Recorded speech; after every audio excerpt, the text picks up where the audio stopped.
Shalom, pessoal. Boa noite a todos. Vamos começar aqui a última aula da apostila número 7, que rendeu bastante. Na última aula, a Roberta falou sobre a Midrash hermenêutica, né? Eu quero trazer mais algumas perspectivas também sobre a Midrash hermenêutica, que é muito importante, porque durante todo esse curso, você que vai estudar o contexto cultural israelita judaico do Novo Testamento, então você vai ter contato bastante com a Midrash hermenêutica judaica.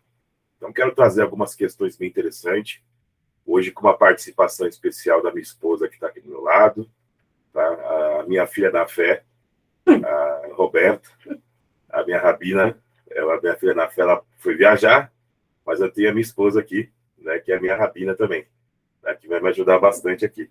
Daqui a pouco ela vai trazer a participação dela, tá bom? E vamos estar explicando para vocês aqui, para quem for assistir esse vídeo. Então preste bem atenção, porque eu vou tentar simplificar para vocês um estudo bem complexo, tá? Eu abri aqui no texto grego de Romanos capítulo 3, tá? Verso 1 e 2. Esse texto é muito importante, que ele vai trazer algumas perspectivas que vai fomentar o nosso estudo, tá ok? Eu vou ler aqui em grego para vocês, irmãos, tá? Nós temos aqui o vocábulo tium, né, que significa pois qual, to, a, peri, so, tá? Aliás, peri, perisson. Qual a vantagem ou então importância do iudaio? Qual a importância do judeu ou vantagem? E ou tis, qual e a, temos aqui o vocábulo ofeleia, ofeleia, ou seja, qual a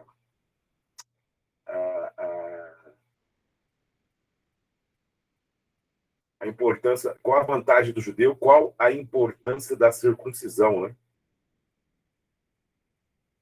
É bem interessante aqui, ó. Temos aqui o vocábulo ofeleia, né? E acaba com a pergunta. Aí tem aqui o verso 2. Vamos ver aqui em grego também, que vai trazer uma perspectiva bem interessante. 2. Polu, muito.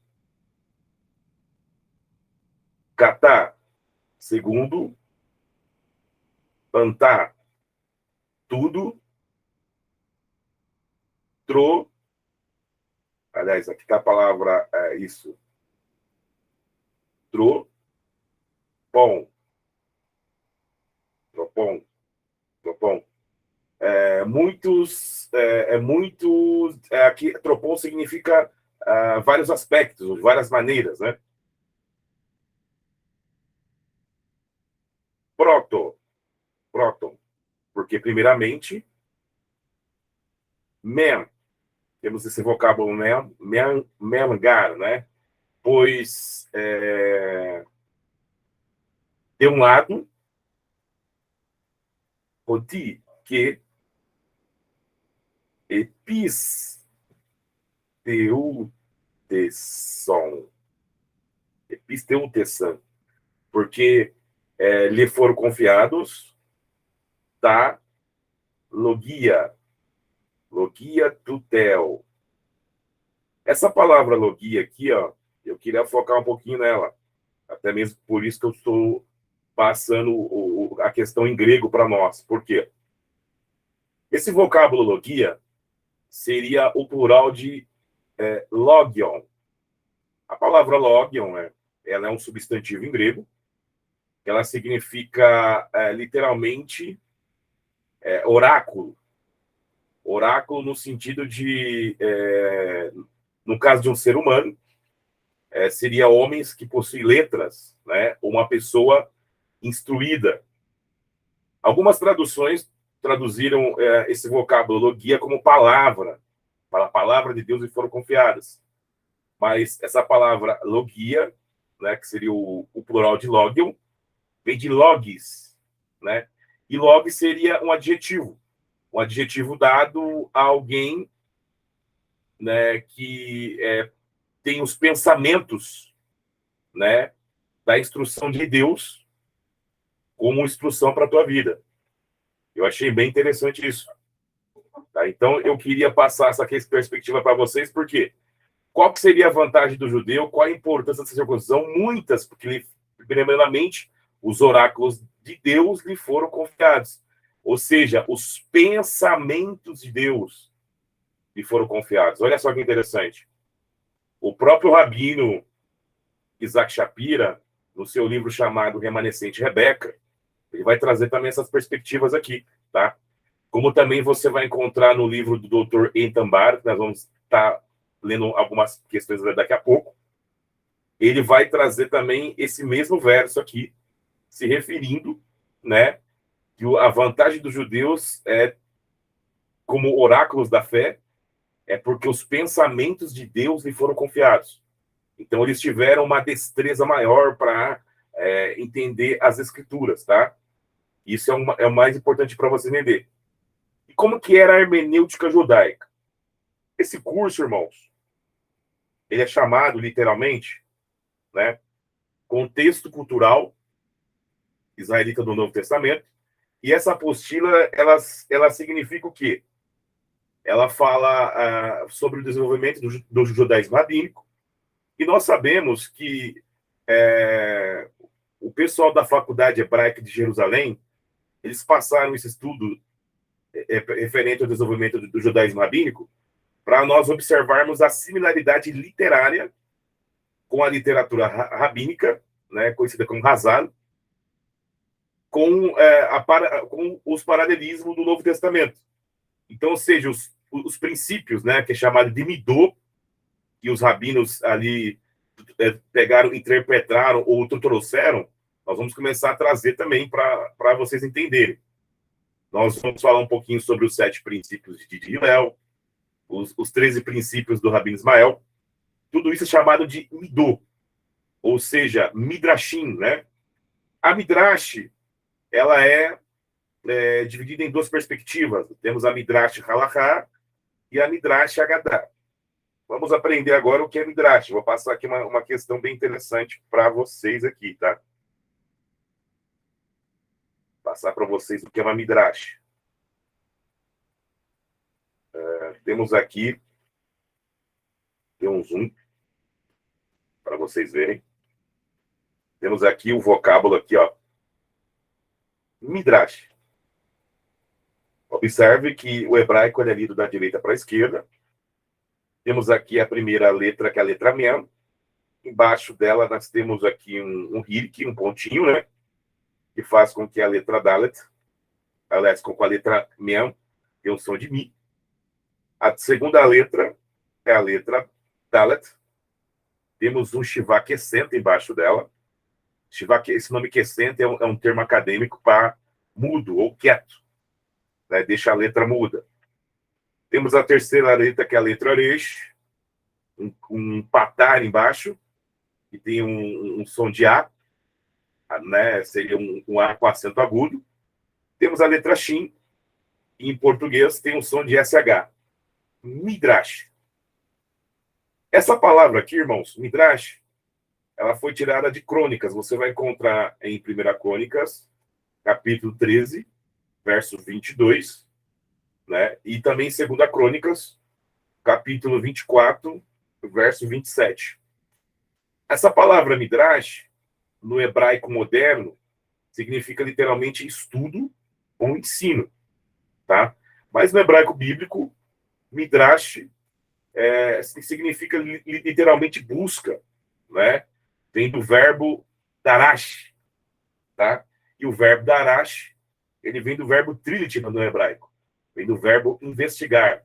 Quem investiga, busca, tá?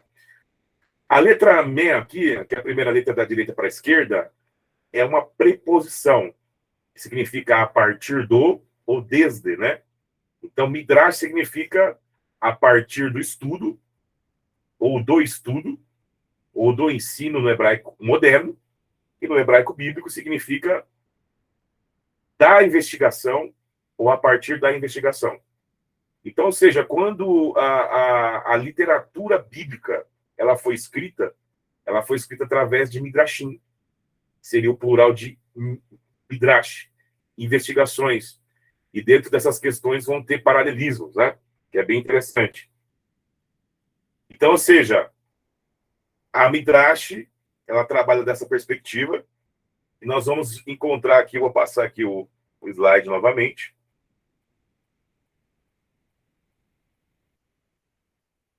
Temos aqui o texto, né, de Crônicas.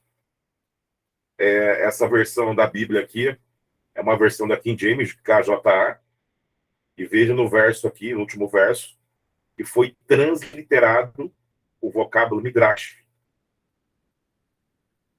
Essa transliteração aqui, né, para demonstrar que tem midrash aí. Esse vocábulo aqui é bem interessante, que foi traduzido na sua Bíblia como livros, né? É interessante que a LXX, que seria a Septuaginta, ela traduziu esse vocábulo aqui como Biblios Graphé. Biblios Graphé.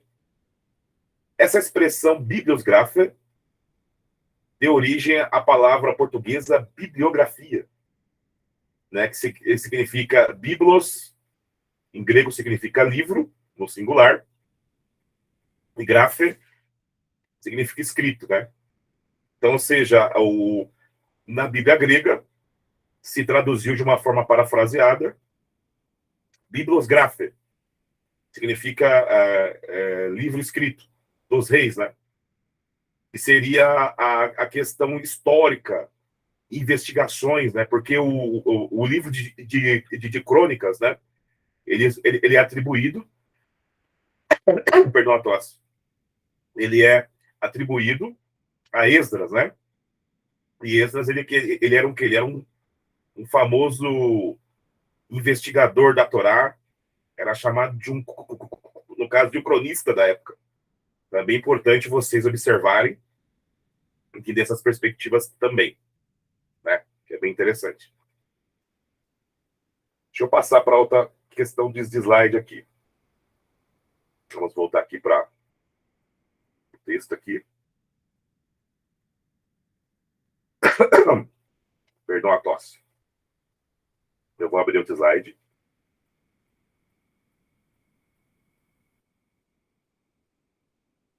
Para vocês aqui, que vai ser bem interessante também para passar. Deixa eu passar aqui para outro slide.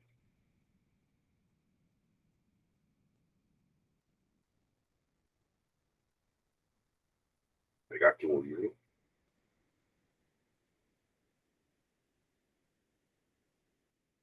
Deixa eu abrir o livro certo aqui para você.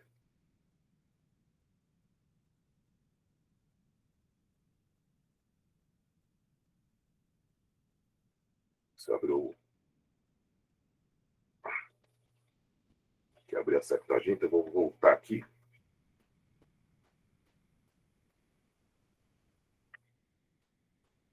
E vou trazer aqui uma perspectiva bem interessante.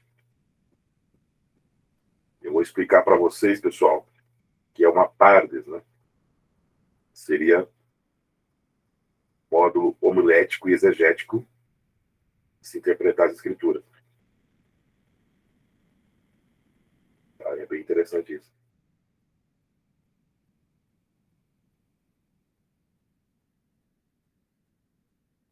Vou passar aqui.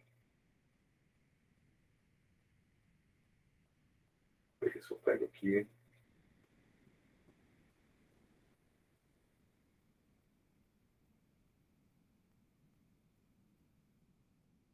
Vou pegar para vocês aqui. Temos aqui, ó, pessoal. Pardes. Essa palavra pardes aqui, ó, tá? Ela é um pseudoacróstico. O que eu chamo de pseudoacróstico?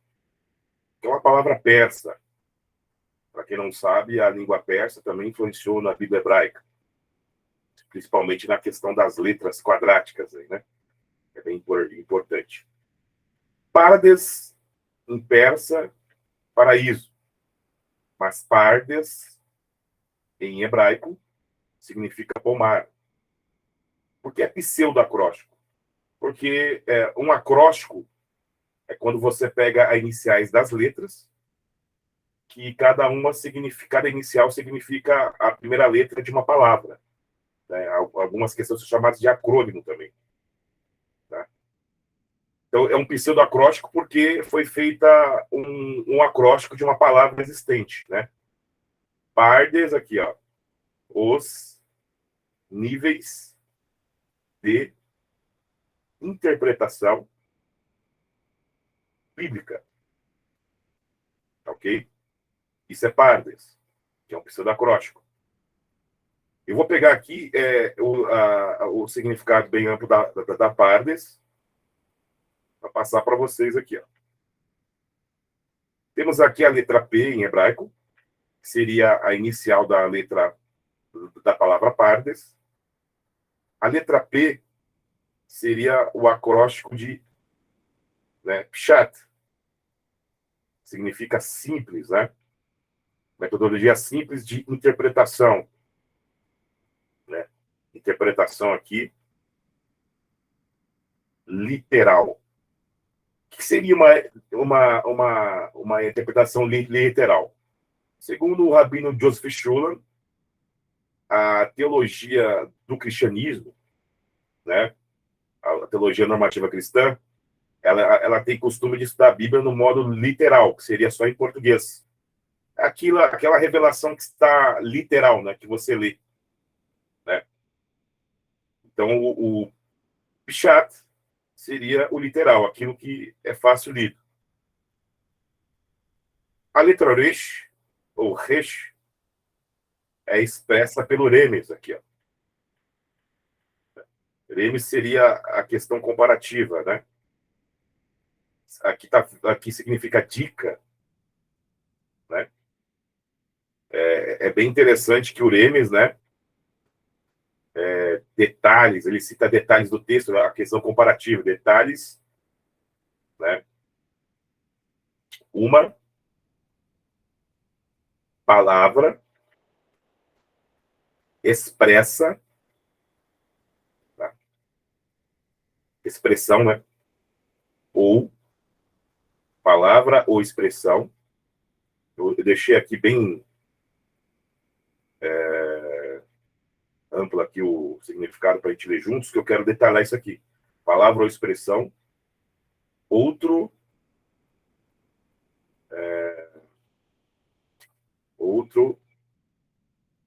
elemento do texto que sugerem uma verdade. Não, né? Ou seja, elemento do texto que sugere uma verdade, não, né? Uma verdade não, deixa eu pegar outra parte aqui, não pressuposta, não pressuposta pelo Pshat. O que significa isso? A Oremes, ele seria o comparativo. Como, por exemplo, você pega o texto em português, aquilo que o Pshat não está expressando, e quando você faz Oremes comparando com o original hebraico ou grego, você vai ter uma verdade que não está expressa no literal. O Oremes, ele aborda essa perspectiva. Então, é bem importante vocês observarem isso, tá? Para que vocês entendam o que eu quero trazer para vocês aqui, eu passar. Vamos para outro método aqui. Ó.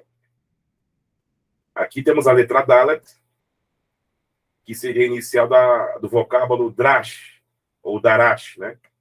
A Darash aqui, ó. Darash significa literalmente busca, né? Ou Midrash, é aquilo que extrai, né? Interpretação, ou seja, aquele que traz o resultado da interpretação. Interpretação alegórica, né? Significa interpretação alegórica. Ou seja, quando você observa a comparação do Pichat com o Remes, você extrai o Drash, seria a parte alegórica, ou homilética do texto. É o produto do, ou da, né? Da associação do D1, é o produto da associação D1, vou pegar outra parte aqui, D1, texto, a outro que o que o complementa. Ponto. Segundo,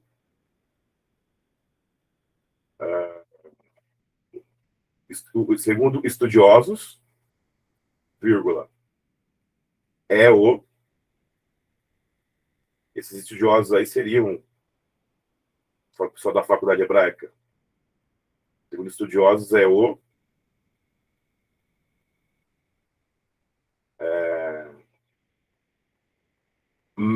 No caso, seria o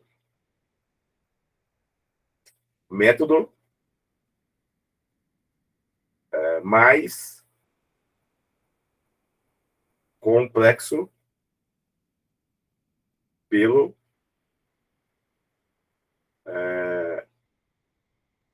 pelo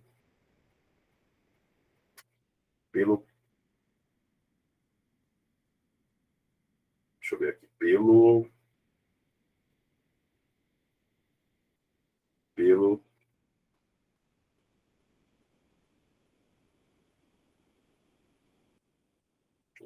travou aqui, só não vou destravar.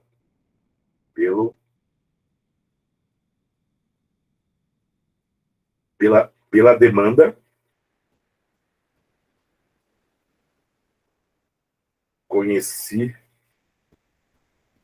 conhecimento. Ou seja, seria o método mais complexo, né? Que você extrai.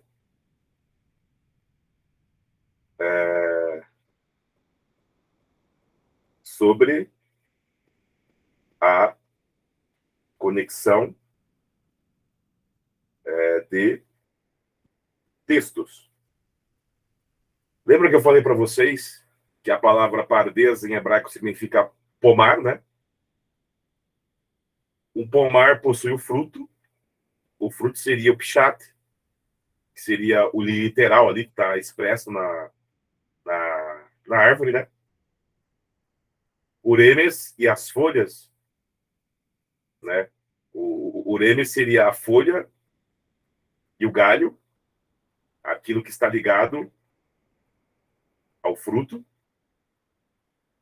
e o caule da planta seria o darash, aquele que extrai da raiz para passar para o fruto. Tá? Por isso que ele é o mais complexo. E temos o último nível aqui, ó, que é o nível expresso pela letra Samer, que significa sod, segredo. É aquilo que a raiz formula, passa para o no caso para o drash, e o drash passa para o pichat. Iuremes. Segredo, interpretação mística. Essa questão mística, irmãos, tá? Não é algo esotérico, tá? Por exemplo, lá em 1 Coríntios capítulo 15, nós temos a questão do apóstolo Paulo falando do corpo espiritual, que seria o corpo não corruptível que vamos ter na ressurreição. Aquilo ali é um tipo de misticismo, tá? Aqui o místico seria o sobrenatural oculto no texto. Místico ou escondido, né? O sod seria o significado místico, oculto ou escondido, tá? Mistérios que não é expresso, né, no pshat, que seria em português. Exemplo, uma palavra uma palavra formada pelas letras iniciais do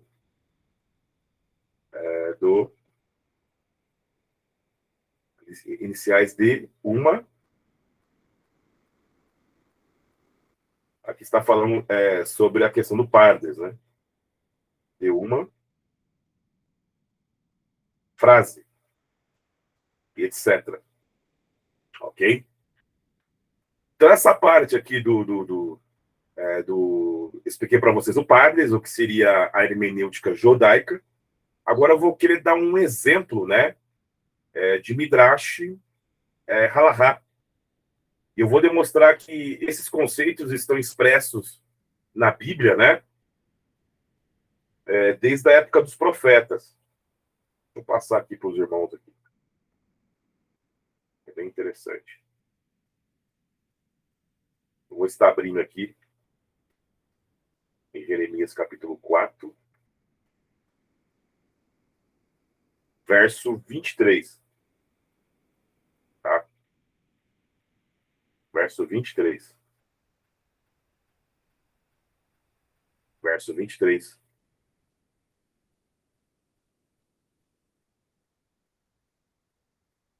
Aqui no verso 23 de Jeremias capítulo 4, Jeremias fala que eis que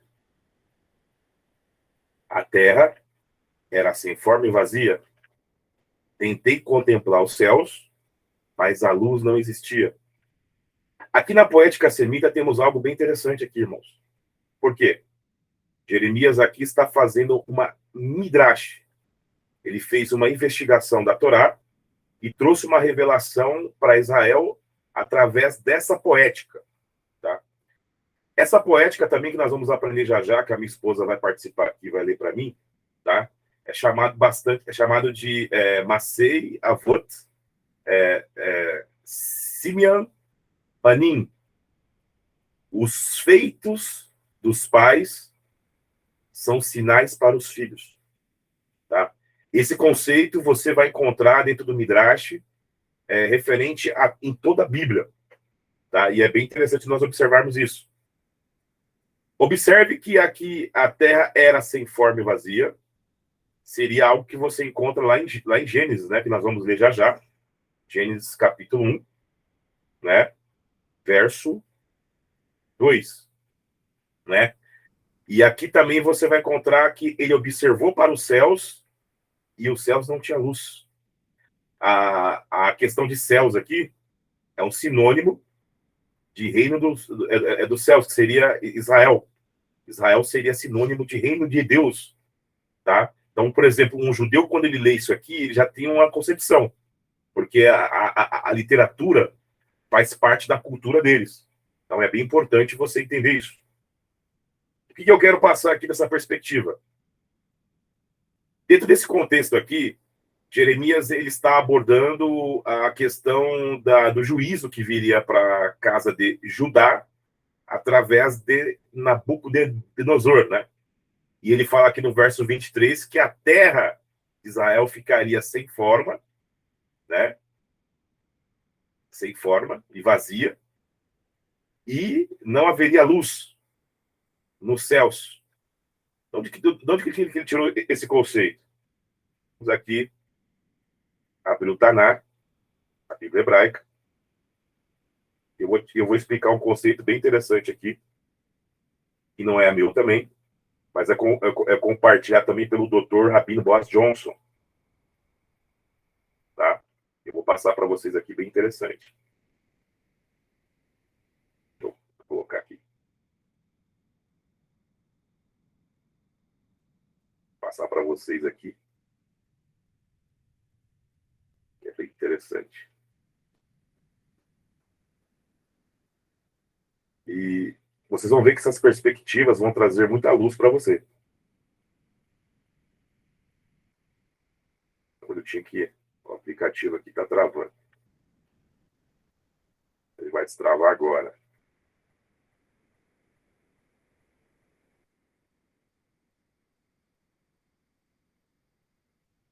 Pronto, destravou.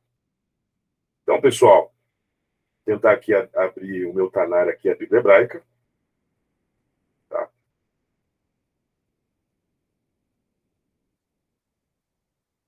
Mostrar uma perspectiva bem interessante para vocês aqui.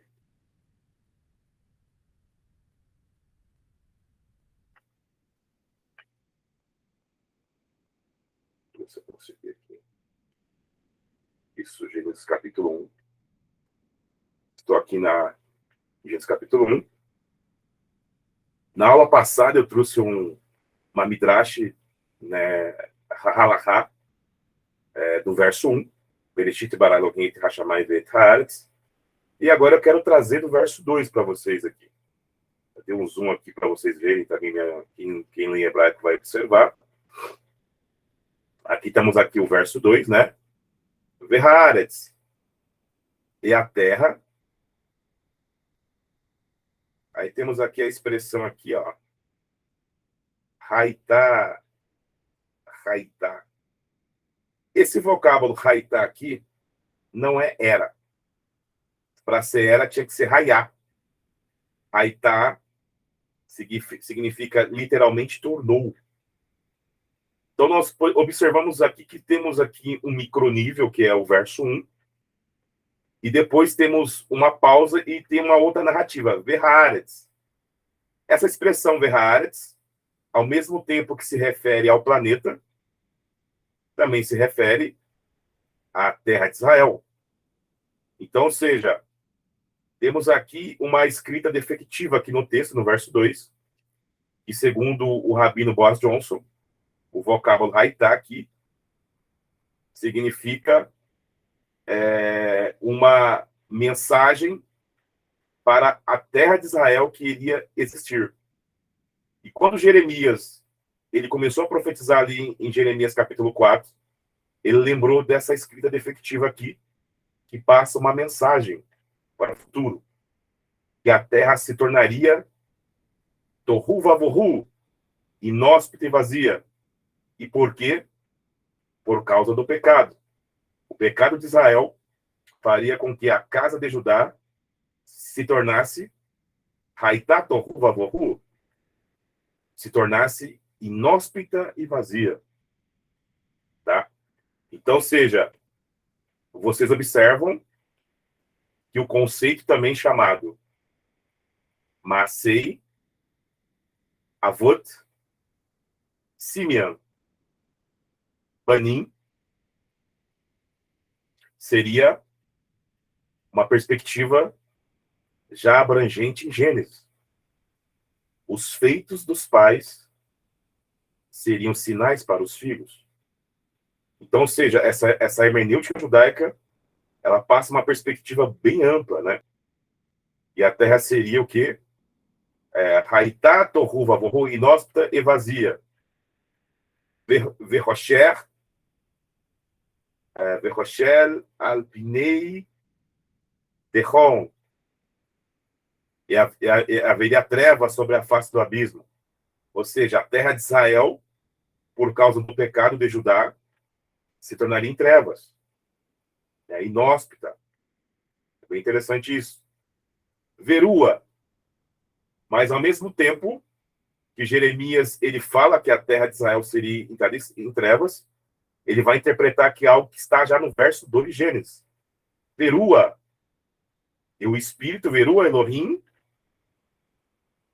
Meharefet, pairava, analisava, Alpinei, Ramai, sobre a face das águas.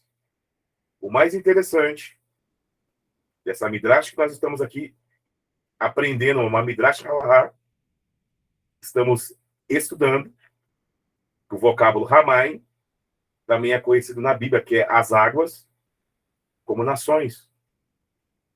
Ou seja, ainda que a terra esteja em trevas ou sem forma vazia, por causa do pecado, o Espírito de Deus, Meharefet, está pairando, analisando sobre a face da terra ou das águas das nações. E sabe o que ele vai fazer? Verso 3. Vai Omer Elohim, e disse Deus, e Rior, haja luz. Vai Rior, e luz veio a existir. Jeremias falou ali no verso 23, que ele não estava vendo a luz nos céus, que representa Israel. Mas nós sabemos que um cabeça no futuro, chamado Jesus, Yeshua, iria gerar luz. E a luz viria a existir. Então, irmãos, vocês observam que dentro de um paralelismo alegórico, nós observamos aqui, usamos o Pshat, o Remes, o Drash, ou seja, extraímos aquilo que estava oculto para ter um nível místico, ou um nível Sod, que seria um nível oculto no texto. Toda a Bíblia ela é formada desses microníveis e macroníveis. É muito importante nós observarmos isso. Ok? Vamos passar para outro conceito aqui.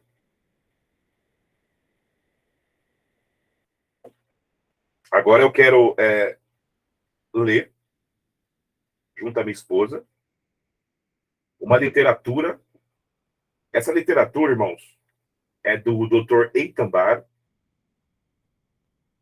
e faz parte de uma literatura chamada A Lei Cumprida em Yeshua. É um livro muito bom para quem quer adquirir, tá bom? E a minha esposa vai ler aqui as 2 páginas e eu vou destrinchar aqui para encerrar o estudo para vocês. Glória a Deus. Os feitos dos pais são um sinal para os filhos. Se o propósito máximo da Torá é dar a lei a Israel e motivar o povo a observá-la, é de se esperar que haja alguma indicação desse objetivo em sua introdução e conclusão. Gênesis 1:1, Deuteronômio 29:34. Uma vez que é típico na literatura bíblica que essas partes apresentem os principais temas e objetivos de livros inteiros, a fim de compreender o propósito e o significado de Gênesis 1:11 e sua função como introdução à Torá. Vamos analisar uma característica literária comum nas narrativas de Gênesis. Os rabinos descrevem-na como Masei Avot, Siman Banim. Isto é, os feitos dos pais são um sinal para os filhos. Masei Avot, Siman Banim significa que Moisés escreveu as histórias sobre os patriarcas, não apenas para falar sobre ele e sobre aqueles que os precederam, mas também para nos avisar a respeito do que aconteceria no futuro aos descendentes desses patriarcas, isto é, a nação de Israel. Embora alguns estudiosos usem essa frase em hebraico, outros identificam essa característica literária como tipologia narrativa ou analogia literária, expressão que nos preferimos.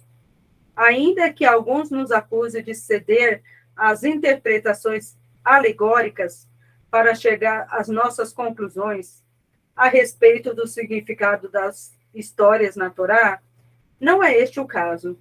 A analogia literária é um elemento tangível e identificável no próprio texto, que foi reconhecido por comentaristas antigos e modernos, tanto judeus quanto cristãos. Também há critérios reconhecidos e amplamente aceitos para determinar que certo texto tenha sido intencionalmente escrito como analogia ou prefiguração de outro escrito. 1. Palavras e frases compartilhadas, paralelos léxicos e enredo compartilhado paralelo temáticos. Por exemplo, ao descrever o êxodo de Israel entre Gênesis 43:1 e Êxodo 12:38, a Torá repete palavras-chave, frases e temas que reaparecem somente em Gênesis 12:10, 13:2. Isso sugere que o êxodo de Israel foi propositadamente descrito de forma a levar o leitor a se lembrar do que tinha acontecido a Abraão. Em ambos os relatos, encontramos 1. Fome rigorosas, Gênesis 12:10, 43:1. 2. Descida ao Egito, Gênesis 12:10, 46:6. 3. Uma situação de ameaça à vida dos homens, mas não das mulheres, Gênesis 12:12. Êxodo 1:16. 4. Cativeiro sobre o faraó, Gênesis 12:15 e Êxodo 1:11. Muito bom, pessoal. Ela leu aqui uma parte da literatura do Eitamar, né? Sobre as prefigurações. E essas prefigurações, vocês podem observar que faz parte da literatura bíblica prescrita na Torá, que, posteriormente, o Midrash rabínico imitou, né, esses exemplares. A Nova Aliança, também que conhecemos como o Novo Testamento, também ele expressa essas perspectivas. Você viu que houve um paralelismo de Gênesis 12 com Êxodo, né? É como se Deus repetisse a mesma história e quisesse passar que os feitos dos pais seriam sinais para os filhos. Sinais seriam od. Od, em hebraico, significa literalmente milagre também. Então, ou seja, da mesma forma que Deus agiu no passado, ele vai agir no futuro. Por isso que lá em Eclesiastes, Salomão fala, não há nada novo debaixo do céu. Porque ele sabia que os feitos dos pais seriam sinais para os filhos. Tá? Então é bem interessante isso, porque a prefiguração, através de léxicos, né, você vai encontrar na Torá de uma forma ampla. Eu li lá a expressão tohu vabohu, né, que é uma expressão lexical do hebraico ali, que você vai encontrar em Jeremias também. Então, ou seja, quando você faz midrash do texto, é bem interessante que vocês vão encontrar esses paralelismos. E Deus ali sempre quer passar uma mensagem oculta. Eu vou dar um exemplo básico para vocês entenderem. Existe o verbo levantar em hebraico, o verbo sa, e também existe o verbo kum. O verbo kum é o mesmo verbo utilizado para a ressurreição. O próprio Rabino Shapira, no seu livro chamado Remanescente de Rebeca, ele vai trazer uma perspectiva bem interessante, onde ele vai observar ali, na questão de Rebeca e Isaac, o verbo kum. Ou seja, falando de escatologia ali. E é bem interessante falando de ressurreição ali. Aí você pergunta, da onde que a Nova Aliança e o Novo Testamento tiraram esses conceitos da Torá? Da onde que, lá em João capítulo 5, verso 46, Yeshua, Jesus, fala que Moisés falou sobre ele. Vocês vão encontrar essas questões de uma forma implícita através da hermenêutica judaica. Pardes. Lembrando para os irmãos aqui que eu estou dando uma breve aula sobre o Pardes. Talvez para quem nunca ouviu falar sobre isso, parece algo bem profundo. E é profundo mesmo. Só que existem coisas muito mais profundas. Vamos ler a outra parte, que a minha esposa vai ler também. 5. Pragas que acometem os egípcios. Gênesis 12, 17. Êxodo 7, 12. 6. Expulsão do Egito por causa das pragas. Gênesis 12, 20. Êxodo 12, 33. E 7. Partida do Egito com grandes riquezas. Gênesis 12, 16, 13, 2. Êxodo 12, 35, 38. A história de Abraão e Sarai se refugiaram no Egito por causa de uma grande fome. O castigo de Deus sobre a casa de Faraó com doenças e seu êxodo. Do Egito com muitos bens. Gênesis 12, 10, 13, 2. Revelam não apenas o que aconteceu a esse casal, mas também prefigura o que aconteceria a Israel mais de 400 anos depois.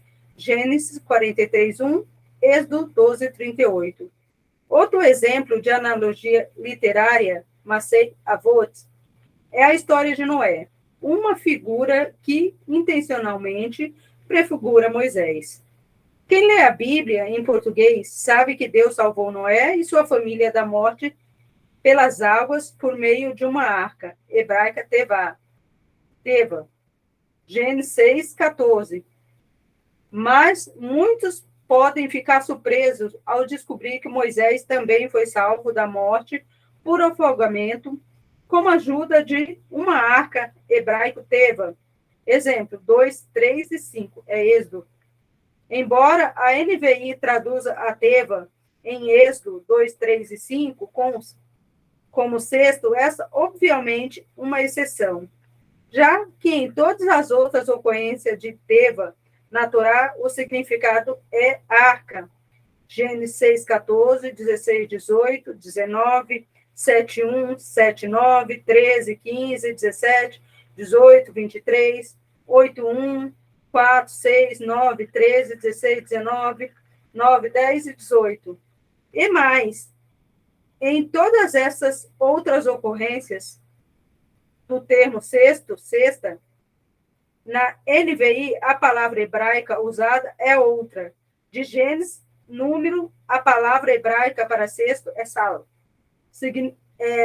Gênesis 40, 17. Exemplo, Êxodo, né? 29, 3, 23, 32, Levítico 8, 2, 26, 31, número 6, 15, 17, 19. E em Deuteronômio, a palavra é tene. Deuteronômio 26, 2, 4, 28, 5 e 17. Porque Moisés evitaria as duas palavras hebraicas mais apropriadas para cestos para ocorrer, a outra usada apenas para falar da Arca de Noé, se não fosse para estabelecer uma conexão proposital entre dois relatos. Essa ligação procede ainda mais intencional quando se considera que em ambas as histórias a arca é impermeabilizada. Gênesis 6, 14, Êxodo 2, 3, e que essas palavras serviram para salvar os personagens principais da morte por afogamento. É notável que somente Noé e Moisés recebido de Deus plantas arquitetônicas de estruturas significativas para a salvação. Gênesis 6, 14, 16, Êxodo 25, 31. A importância de Noé nos planos redentores de Deus. Gênesis 5, 29. Intencionalmente prefigura o papel de Moisés como salvador de Israel. Êxodo 3, 10. Da mesma forma como a peregrinação de Abraão no Egito e o resgate de Noé das águas mortais foram registrados como sinais de eventos futuros. Também a história de Adão e Eva foi anotada, tendo em mente o futuro de Israel. Em outras palavras, ao ler sobre Adão. Muito bom, pessoal. Eu queria agradecer a presença da Michá Raíro, né? A minha mulher virtuosa aqui, que me ajudou. E ela trouxe uma perspectiva muito importante na outra parte da literatura de Eitambar, né? Sobre a questão de Gênesis 6:14 e também de Êxodo 2, verso 3 e 5, que é bem interessante, que é o vocábulo teva, né? Esse vocábulo teva na forma construta, né? E tevati na forma absoluta, né? Significa literalmente área. E é bem interessante porque as pessoas, muitas vezes, irmãos, elas não conseguem perceber isso em português, no nível Pichat. Mas no nível Remes, você faz o comparativo com o hebraico bíblico, você consegue perceber que ali o escriba quis passar uma mensagem. Essa mensagem é conhecida como Masei Avot, Simeon, Banim. Os feitos dos pais serão sinais para os filhos. Isso se baseia-se toda a escatologia. Eu lembro de um grande amigo meu, finado professor Luiz, que usava bastante esse conceito, professor de escatologia, que ele começava a fazer escatologia bíblica, que está expressa e prescrita em Apocalipse, em Gênesis. Eu utilizava essas questões. Por quê? Porque é algo muito a fundo, é muito profundo. Da mesma forma que Deus agiu no passado, ele vai agir no futuro. Da mesma forma que Deus salvou Israel do Egito, em Cristo, seremos salvos do Egito. Então, ou seja, o que foi testemunho para os pais, será testemunho para os filhos. Ou sinais. Sinais significa milagre. Então, ou seja, é quase que impossível, sem a hermenêutica judaica, você interpretar a Bíblia corretamente. Hoje, a nova perspectiva, ela vai trazer essas expressões. Você vai ver teólogos famosos, vou citar alguns deles aqui, brasileiros.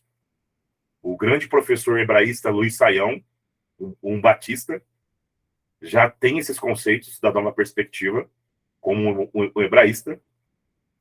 Você vai ver também o professor Rodrigo Pereira, arqueólogo e teólogo, também sobre essas perspectivas. Por quê? Porque são homens que estudam a Bíblia e dão aula segundo o contexto cultural israelita judaico do Novo Testamento. E é bem interessante quando nós estudamos a Bíblia, né, de uma outra perspectiva, você vai ver que ela se torna mais ampla para você. Quando nós pegamos esse estudo do Instituto de Israel Bíblico, que fala sobre o desenvolvimento do judaísmo rabínico, é para você entender que a linguagem, o gênero literário, expressões, midot, seria princípios, são os mesmos. Eu utilizei o terceiro princípio de Hillel, Bian Av Mikatuv Echad, construindo uma família, um caso de um verso, para trazer uma perspectiva ampla para vocês. Utilizei também o quarto princípio do Rabino Hillel, Bian Av Mishnei Ketuvim, construindo uma família e dois casos de um verso. Todo o Novo Testamento vai ter os princípios de Hillel. Não apenas os princípios de Hillel, mas também os princípios do Rabino Ismael.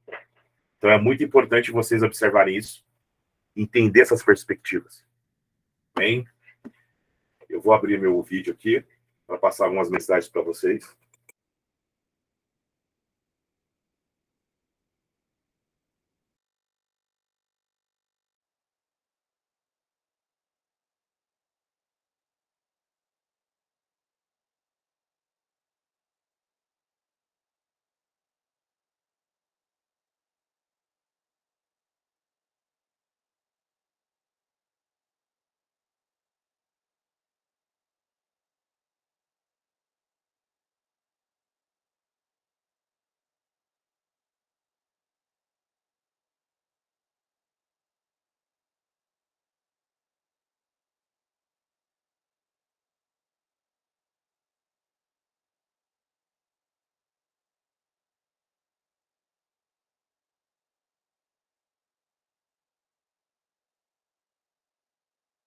Então, irmãos, essa foi a aula de hoje. Espero que essa aula tenha servido do que de edificação para você. Eu quero agradecer também a minha Ishá Rail, né? Ishá em hebraico é mulher, Rail é virtuosa, tá? E hoje ela estava aqui me ajudando e participou das aulas junto com vocês, ok? O Eterno abençoe vocês em nome de Yeshua e vamos estar abertos logo mais a tirar as dúvidas aí sobre o assunto, ok? Que Deus possa abençoar cada um de vocês aí.